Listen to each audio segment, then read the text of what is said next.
What a performance from the Ohio State Buckeyes when they hosted the Tennessee Volunteers for a first round playoff game in the shoe. I mean, they played absolutely lights out from beginning to end, offensively and defensively. To me, they sort of made up for that loss against Michigan that shouldn't have happened. I mean, the play calling, the coaching, just the playing in general from the team was night and day. And that's what I'm here to talk about. After seeing what went down against the Tennessee Volunteers, it's clear that Ryan Day has a Michigan problem. I mean, let's look let's look at the stats against for Michigan.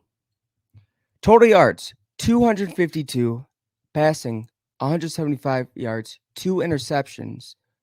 Will Howard's worst game of the season, by the way. Rushing 77 yards, not just not one back. That's Traven Henderson and Quishon Junkins combined.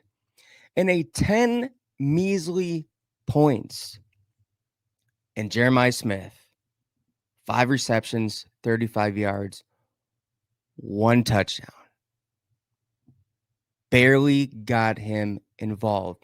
The play calling was absolutely horrendous.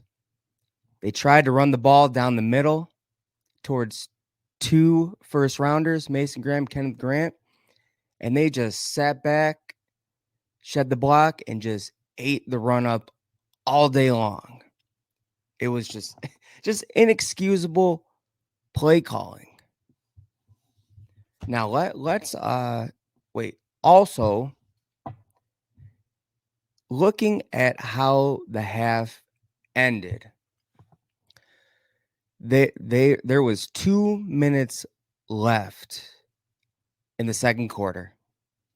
Ohio State has the ball on the 92-yard line, and they drive down the field like it's nothing. They got their athletes out in space. They played to their strengths, scored like it was nothing. Just like, oh, okay. They figured out they're going to come out the second half and do the same thing. Nope. Didn't happen. They continued to run the ball against this, one of the best defensive lines in the country. Why? It's clear. It's a big mental thing with Ryan Day when it comes to Michigan. You know, those comments, the third base comments, the Charmin soft, the team soft, they're not tough. Those live inside. I truly believe that those comments live inside his head during this game. And it caused him to create one of the biggest fumbles in this game out of all the years it's been played. I'm sorry, but it was one of the worst losses that Buckeye fans had to experience. And to prove my point, let's look at Ohio State versus Tennessee. Because, man, what a performance. What a performance. Total yards, 473. Passing, 317. I mean, let's look at Will Howard's stats. 24 for 39, 311 yards, 2 touchdowns. Not even going to count the interception. Shouldn't even happened.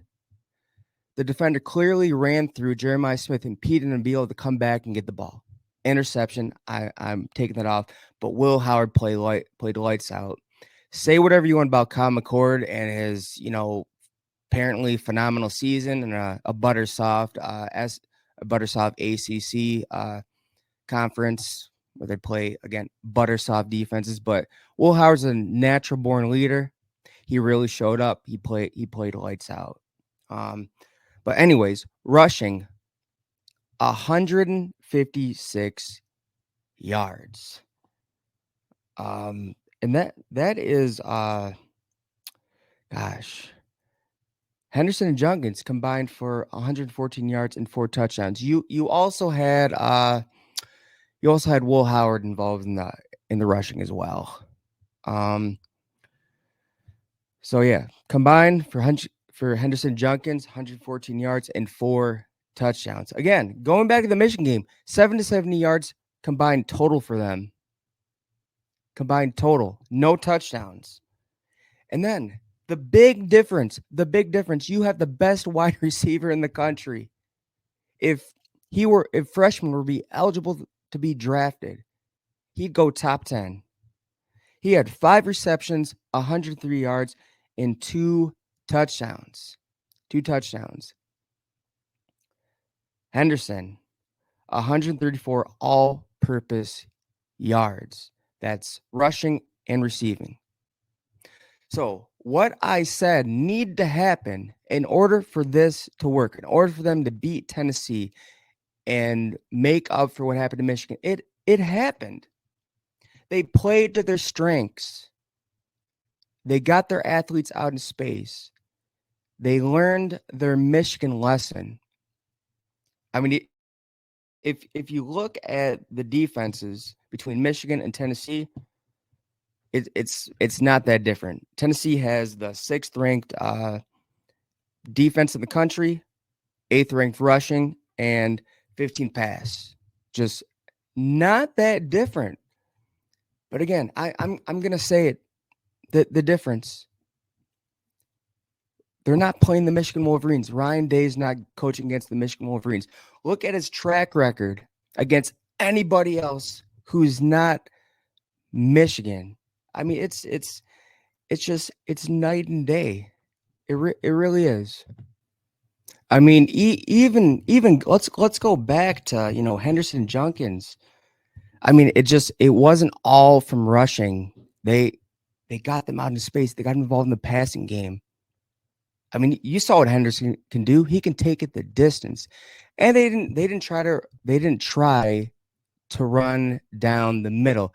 It seemed like they schemed for Pierce. They ran the opposite way of where he was, and also like they didn't try to just rush down the field with the running backs. The offensive line looks better, but they're not there yet. They ran off the ends, they played the perimeter, and it was just a lot better game plan. So I mean, even the defensive side of the ball showed up.